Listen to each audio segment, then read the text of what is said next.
क्या सोचकर वोट करोगे?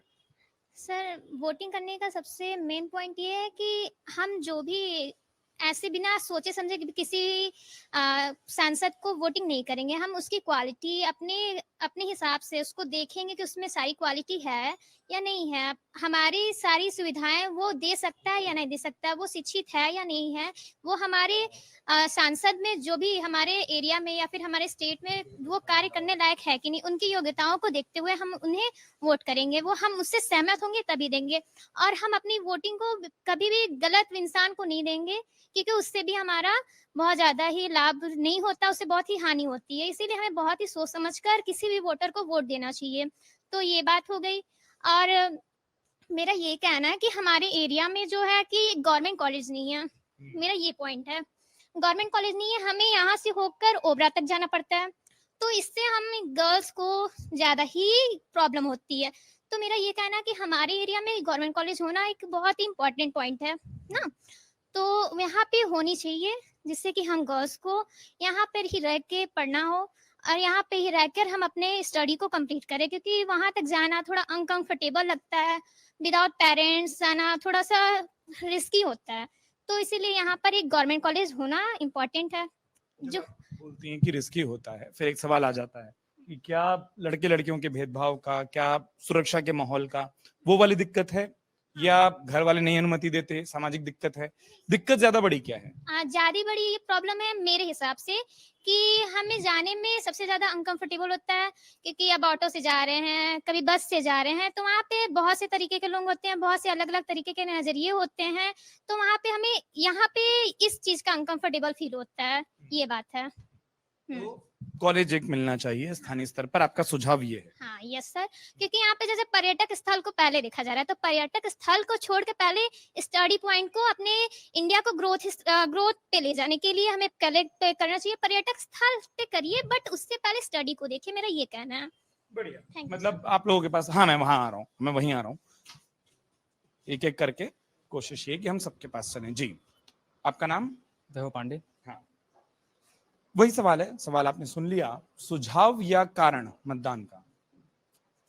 सुझाव तो हमारे जो मतदाता हैं या हम जो भी वोट देते हैं, सबसे पहला काम ये होना चाहिए कि जो हमारा सांसद हो वो संसद भवन में जाके बातों को उठाए। लेकिन दुर्भाग्य की बात रही कि इससे पहले के जो हमारे सांसद महोदय है उनके फीडबैक को देखा गया तो उन्होंने कभी संसद भवन में खड़ा होकर सोनभद्र के बारे में बोला नहीं। सोनभद्र ऐसा जिला है जो 4 राज्यों से घिरा है।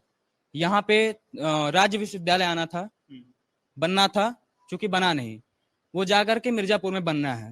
ये आपको भी पता होगा, ये सबको पता है। अभी बहन ने हमारे बोला एक ओबरा डेयरी कॉलेज, मैं भी वहीं से पढ़ता हूँ। वहां की स्थिति है कि वहां क्लास नहीं चलती है। अभी होना था कि 70% वहां पे उपस्थिति होनी है, तो वो बहनें कैसे जाएंगी 70% उपस्थिति, जिनके यहाँ जाने में इतनी दिक्कतें हैं। अभी यहाँ तो हमारा रॉड जोन कुछ विकसित एरिया है, उधर चले जाइए आप पीछे, वहां आने में संसाधन की बहुत दिक्कत है। क्या कोई एक ऐसा सांसद कभी बात किया कि वहां पे जाना है, वहां पे वहां की बच्चियां वहां के बच्चे कैसे विश्वविद्यालय आएंगे? उस पर कोई नहीं बात करता है।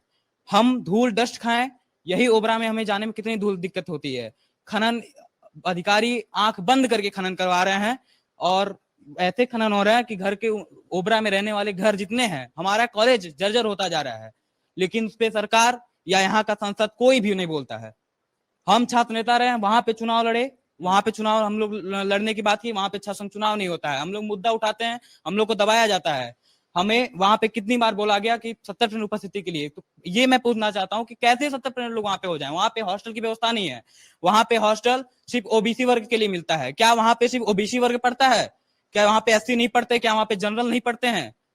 ये बातें इतने साल में, 70 साल हो गया, लेकिन आज तक ये बात एक कोई सांसद बोलने वाला नहीं है संसद भवन में जाकर के कि सोनभद्र इतना बड़ा राजस्व देता है, लेकिन सोनभद्र का विकास की बात कौन करेगा?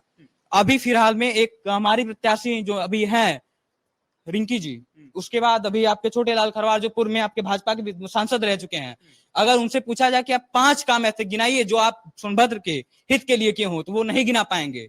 ऐसे ऐसे सांसदों को अगर हम चुनेंगे तो अपने भविष्य को खराब करेंगे। मैं यही समझना चाह रहा हूँ कि जब आप लोगों को ये लगता है कि हम जिसको चुन रहे हैं उसमें किसी में भी वो योग्यता नहीं है जो शायद हम चाहते हैं, जैसे उन्होंने कहा साक्षी ने अभी थोड़ी देर पहले कि हम देखेंगे कि वो पढ़ा लिखा हो, वो हमारे लिए काम कर सके, वो हमारी आवाज उठा सके। अगर मान लो आप लोगों के सारे चेक बॉक्स में कोई फिट ही नहीं बैठ रहा है, फिर क्या सोचकर एक वोटर बटन दबाता है? फिर करना है क्या है, फिर जाएंगे नोटा बटन दबाएंगे और चले आएंगे। लेकिन हाँ, ये दुख की बात जरूर रहेगी कि हम 5 साल क्या कहते हैं इंतजार करते हैं कि हमारा कोई एक मसीहा आए, जो 70 साल से हम लोग वेट कर रहे हैं कि कोई ऐसा सांसद बने जो संसद भवन में हमारी बातों को उठा सके। लेकिन ऐसा कोई आज तक ऐसा सांसद हुआ ही नहीं कि संसद भवन में जाके हमारी बातों को उठाए।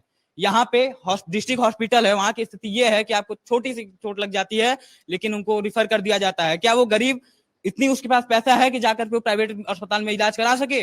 लेकिन यहाँ पे ऐसा नहीं है। यहाँ पे आप शाम को जाइए, रात को जितने एक्सीडेंट होते हैं, हम तो वहां पे जा करके सर्वे करके देख चुके हैं, सबको सौंप दिया जाता है कि आप जाइए, लाख रुपए लगाइए हॉस्पिटल में। लेकिन यहाँ पे आपके इलाज का कोई नहीं है। लेकिन यहाँ के सीएमओ साहब सारे चुप्पी साध के बैठे हैं। यहाँ पे एल्युमिनियम फैक्ट्री, एल्युमिनियम प्लांट है अपने यहाँ पावर प्लांट है, लेकिन कितने युवा हैं जो बताएं 10,000 की नौकरी, 5,000 की नौकरी करने मजबूर हैं। दूसरे प्रदेश, दूसरे जिला से आकर के लोग यहाँ पे नौकरी करते हैं, लेकिन यहाँ के युवा ऐसे ही बेरोजगार हैं। उस पे कौन बोलेगा? एग्जिट पोल 2024 1 जून शाम 6 बजे से, लोकसभा चुनाव के नतीजे 4 जून सुबह 7 बजे से। देखिए चुनाव नतीजों से जुड़ी हर खबर सबसे पहले, सबसे सटीक, केवल अमर उजाला पर, amarujala.com।